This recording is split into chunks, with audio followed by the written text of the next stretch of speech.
Train crash করছে। পরে আমি বলি কই ক্র্যাশ করছে, বলে ক্যান্টিনের সামনে। তখন আমার মাথা আসে ক্যান্টিনের সামনেই তো আমার বোনের স্কুল, যেখানে আমার বোন বসতো ওইখানেই প্লেনটা ক্র্যাশ হয়েছে। আমি ক্লাসে ছিলাম, আমার বোনদের ছুটি হয় 1টা বাজে আর আমার ছুটি হয়েছে 1টা 40-এ।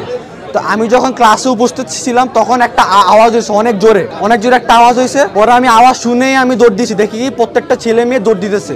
পরে আমি বলতেছি কেন দৌড় দিতেছে, বলে প্লেন ক্র্যাশ করছে।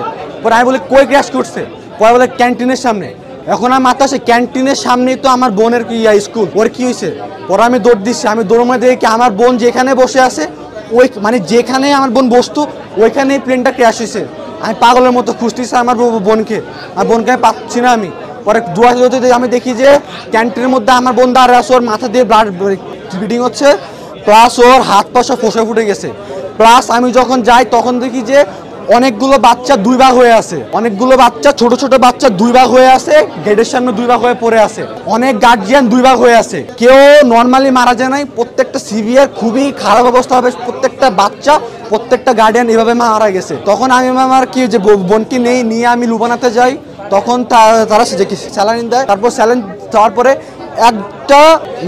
একটা নার্স একটা ডাক্তার নাম হচ্ছিল ফারজানা, উনি আমাকে 2000 টাকা দিছে।